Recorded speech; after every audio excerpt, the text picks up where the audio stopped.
Përshëndetje të gjithëve. Jam Elvira Ibrahimi Hoti, jam kontabliste dhe auditore. Sot jam këtu për t'ju përgjigjur pyetjeve tuaja që i keni bërë për kontabilitet, financa dhe për tatime.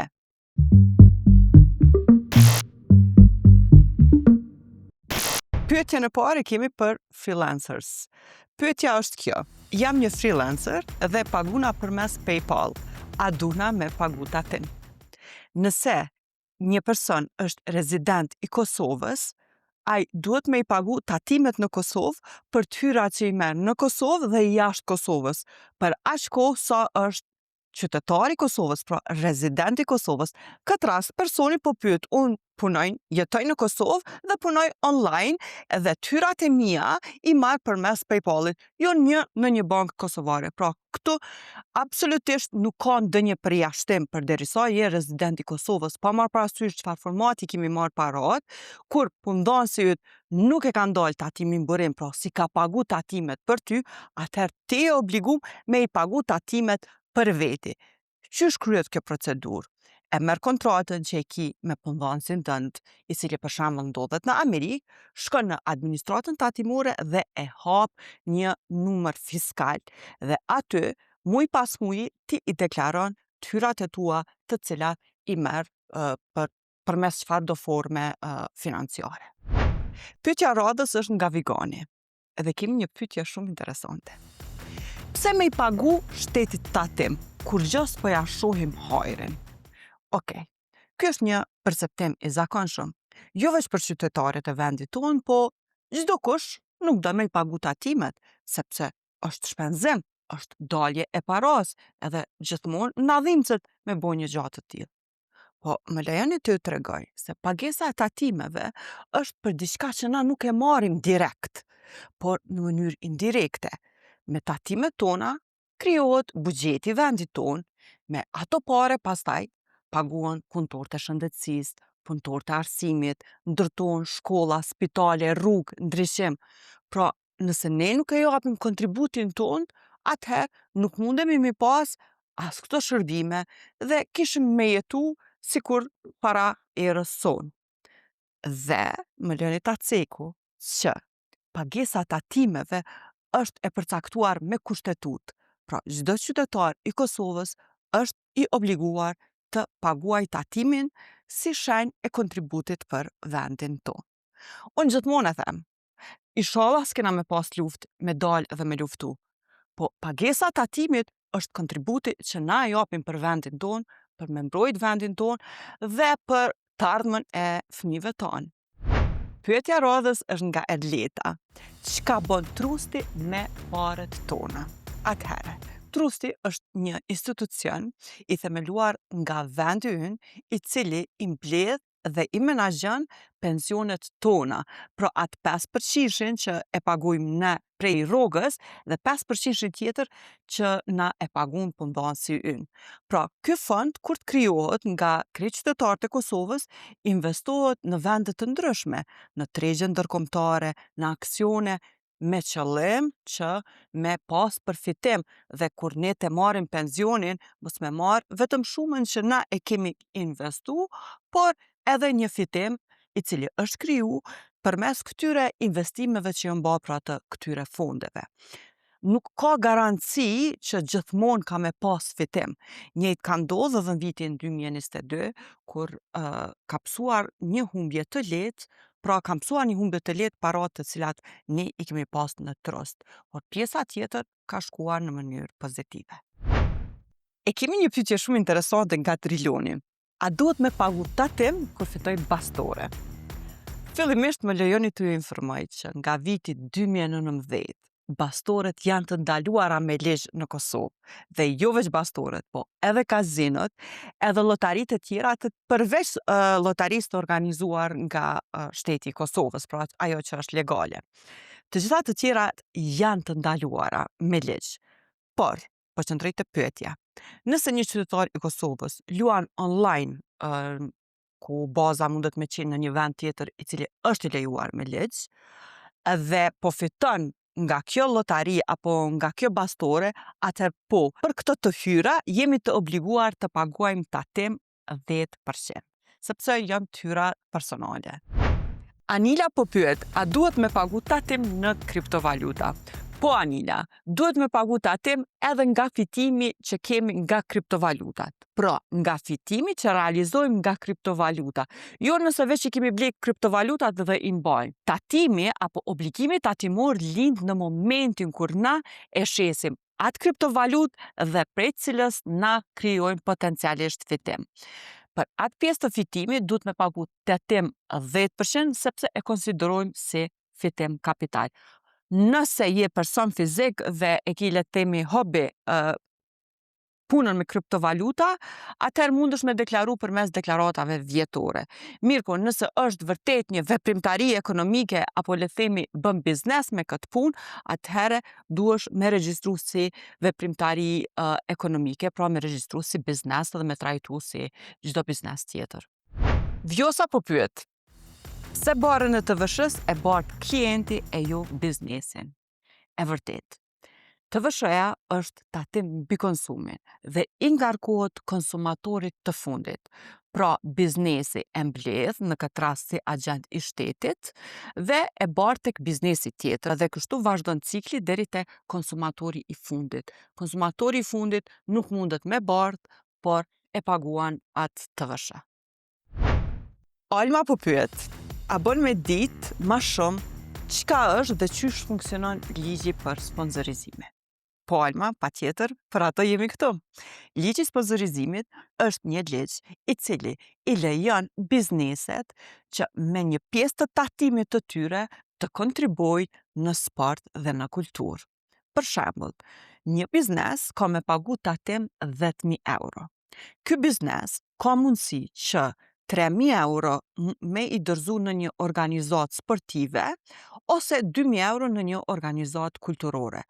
Pra, 20% është limiti që i lejohet me i dërgu në një apo me sponsorizu një organizat për qëllime kulturore, ndërkaq 30% është limiti që i lejohet për qëllime sportive. Por nuk bën me kalu 30%, pra 30% është totali, jo 30% për sport edhe 20% për kulturë, po 30% është totali. Nëse për shembull ai ka me investu apo ka me sponsorizu këto dy kategori, atëherë duhet me shiku me saktësi mos me kalu 30%. Por sponsorizimi është një proces shumë strikt dhe kërkon shumë procedurë, pra shumë i mbikëqyrur. Duhet shumë procese me ndodh për me u përfitu edhe certifikata e cila pastaj ta lejon ty me zbrit atë pjesë të tatimit në emër të sponsorizimit. Pra, kemi të bëjmë me paratë e tatimit, me paratë e shtetit tonë, prandaj duhet me i konsideru dhe me i përdor me ndërgjegje të lartë. Pse kur i bëj dy puna, te puna e dytë nalen më shumë taksa, po pyet Elda. Jo veç te puna e dytë, po dhe te tretë, e katërt dhe sa do punë tjera që e ki, kanë më të ndalë më shumë taksa se te puna e parë. Pse ndodh ky fenomen? Në Kosovë, kur te bën punëdhënësi, kur ti deklaron pagat, gjithçysh ka me përcaktu a është punëdhënësi yt primar apo është punëdhënësi yt sekondar. Për të gjithë ata punëtorë që të kanë deklaru si punëdhënës primar, paga ka me u tatu me përshkallëzim. Çka do me thonë me përshkallëzim? I bjen që 250 euro të para s'kan tatim fare për muj. Pastaj, prej 250 deri në 450, paguhet 8%, pra për këtë 202 paguhet 8%, dërsa çdo euro mbi 450 euro paguhet 10% tatim. Mirë po, te punëdhënësi i dytë edhe te punëdhënësi i tretë, kjo nuk ndodh, sepse paguhet direkt me 10%. Po edhe nëse je tu i marr 100 euro, kanë me të ndalë 10% tatim. Edhe nëse je tu i marr 250 euro, kanë me të ndalë 10% tatim. Ndërkaq, te punëdhënësi i parë primar, 250 euro të para tham që janë të liruara prej tatimit. Kjo për shkak se ti si person fizik e ki një mundësi për pa marrë parasysh sa puna i ki, mi pas 250 euro të tua të para të lirume prej tatimit. Pra, për çfarë do burimi që ndodh. Prandaj ti e përcakton kush është punëdhënësi yt primar. Qaj që ka me t'i ndalë ty me përshkallëzim, ndërsa të tjerët kanë me t'i ndalë direkt me 10%.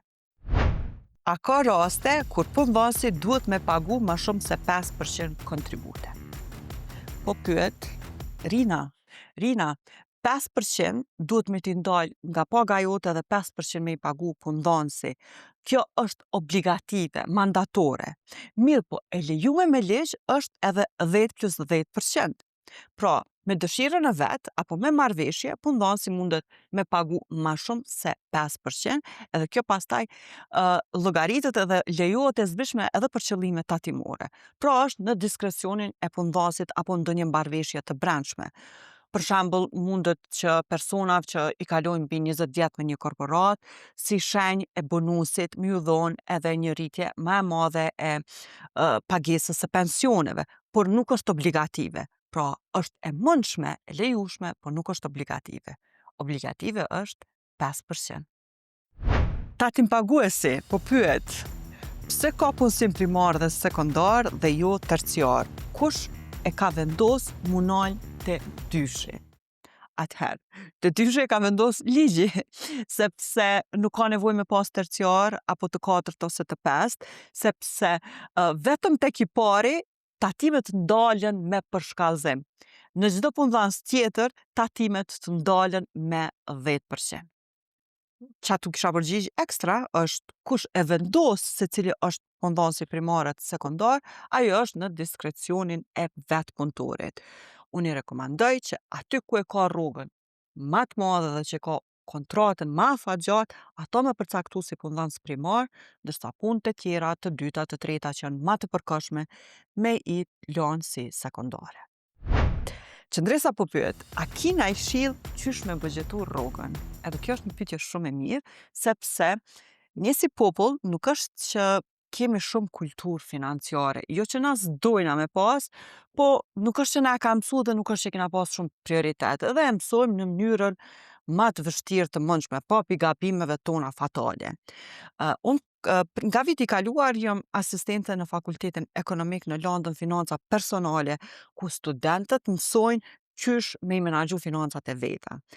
Edhe unë them, po qëtë landë nuk duhet me pas vetëm një ekonomist, po ky nevojitet edhe një artisti, qysh do me thonë kjo landë nevojitet edhe një artisti, ky edukim le të themi financiar. Kështu që unë me shumë dëshirë po të përgjigj në pyetjen tënde. Është një farë rregulli i përgjithshëm 50-30-20 për me bo buxhetimin e rrogës. Pra 50% të rrogës ka me shku për nevojat e tua, ato që janë çdo shpenzim jote që është i nevojshëm, i patjetër, që s'mundesh pa e pagu, se të vjen ta nalin rrymën, ta nalin ujin, pa rrymë pa ujin nuk mundemi me jetu. Të qojnë të përmbarusit, të qojnë gjykat, pra këto janë ato që janë të nevojshme. Ushqimi është i nevojshëm. Dërsa 30% tjetër është për ato që kemi na dëshira, që është veshmbathja, ushqimi jashtë, argëtimi që është shumë i domosdoshëm për jetën tonë, edhe 20% duhet më shku për kursim. Shpresoj që kjo këshill ka me të ndihmu. E kemi një pyetje nga Dina, pse janë grantet të liruara prej tatimit? Grantet, pra të hyrat nga grantet, janë të liruara nga tatimi me ligj, sepse duhet më përdor për një destinacion të caktuar, për një përfitim publik, po mos harro që përveç granti që është i liruar si e hyrë, nuk është i zbrishëm as shpenzimet e grantit. Pra, nëse ke bu faktura me që ato paret e grantit, nuk mundesh pastaj me i marrë zbrishme si shpenzimet. Kështu që kujdes, kategorizoj mirë, baj librat ndamas për të hyrat dhe shpenzimet e grantit. Pyetja radhës është nga Leka. Nëse punëdhënësi paguën sigurimin shëndetësor, a merret kjo si shpenzim i zbrishëm për qëllime tatimore? Po Lek, shpenzimi për sigurimin shëndetësor merret i zbritshëm për qëllime tatimore, por ekziston një por. Ky prim që paguhet për ty si punëtor, duhet me u llogarit në fakt pjesë e pagës tënde neto. Le të themi, nëse ti ki pagën 700 euro neto, dhe primi që punëdhënësi e pagun për ty është 50 euro, atëherë paga neto e jotja duhet me u konsideru 750 euro. Kjo pagë neto duhet me u përkthy në pagën bruto dhe si e tillë duhet me u vendos në listën e pagave kur ti deklaron pagat edhe kontributet punëdhënësit për punëtorët. Glini po pyet, nëse ofroj shërbime te klienta ndërkombëtar, a duhet me përfshi TVSH-n në fakturë? Atëherë, me këto du na mu të përgjit po edhe jo. Sepse jo nuk duhesh në përgjithësi me e pas TVSH-n e përfshime në fakturë nëse qaj shërbim që ti e tu e dhonë, përfituesi ati shërbimi është rezident në një vend tjetër. Mirë po, nëse përfituesi ati shërbimi është rezident në Kosovë, edhe nëse ti e tu e këqu fakturën në një vend tjetër, atëherë përsëri dush me ngarku me TVSH. Që po ta jep një shemë. Kam shumë kliente të cilat janë blogere edhe punojnë për marka ndërkombëtare, që janë për shembull ata butika edhe në Kosovë. Mirë po, këto i fakturojnë kompanisë nënë që është le të themi në Angli. Por, me qenë se ai reels apo ajo video bëhet në gjuhën shqipe për konsumatorët e Kosovës, pra përfitues të atij shërbimi janë rezident të Kosovë, atëherë i bie që ajo fakturë duhet me pas edhe TVSH mbrana. Mirë, por nëse unë si Elvirë e jap një shërbim për një klient në Angli, edhe s'ka të bëj fare pastaj jo me Kosovë, atëherë fatura ime është pa TVSH. Mërgimi po pyet, a ka raste kur ATK-ja i rimburson bizneset për TVSH-n në Kosovë? Po mërgim, ka raste dhe pse duket e çuditshme, ka raste edhe kjo gjë lejohet me ligj. Veç se dush me di që momentin kur ti kërkon rimbursim, duhesh kogja mirë me i pas edhe dokumentet e tua, pra letrat e tua. Unë gjithmonë them, kur e lyp rimbursimin, është një proces që ti në fakt e din që ti ke me bo. Nuk është që po të vjen ATK-ja ty për vizit papritur. Pra ti pe din që ke me lyp, atëherë kontrolloj dokumentat tua, bëni gati mirë, gjithmonë e krahasoj sikur me momenti kur na qohemi mu pyet vullnetarisht, pra na e dim që në orën ashme kemi mu pyet vullnetarisht dhe përgatitemi vetë. Po e dim që qatë ditë kujdestari apo arsimtari i lëndës ka kohë pak ma shumë me na marrë pyetje, kështu që për qefi e organizon edhe këtë momentin e pyetjes. Kështu që edhe ATK-ja e zgat pak ma shumë, him pak ma fell kur lypim rimbursim, sepse e konsideron që po i lypim mrapa parat e shtetit, po që në fakt unë mendoj që është një perceptim i gabuar, sepse ato janë parat e biznesit. Linda po pyet, çka ndodh nëse ATK-ja e zbulon që nuk kam pagu tatim? Linda, jo veç nëse nuk ke pagu tatim, po edhe nëse ke pagu tatim ma pak. ATK-ja ka të drejtë me bo rivlerësimin e tyrave të tua dhe me të ngarku me tatim shtesë, po jo veç me tatim shtesë, po pastaj edhe me ndëshkime edhe me interesa, që ndonjëherë din me të bo dy fish që ajo pjesë e tatimit. Pra nëse kishim me pagu 2.000 euro, mas disa vjete kur ATK-ja e nxen këtë shkelje tante, mundet me të bo 4.000 euro ky detyrim ndaj shtetit. Prandaj të lutem gjithmonë me pas kujdes te pjesa e tatimit, sepse është obligim i yni ligjor që në mënyrë vullnetare me pagu tatimin apo kontributin për vendin tonë. Ndal nga dal erdhi edhe fundit sesionit të përgjigjeve ndaj pyetjeve tuaja. Andaj unë dua të shpreh falënderimin tim sepse u përgjigja me shumë kënaqësi edhe shpresoj që kanë ju ndihmu këtë përgjigjet e mia për t'ja bërë jetën më të lehtë, për mos me bë gabime sepse gabimet financiare mujnë më kushtu.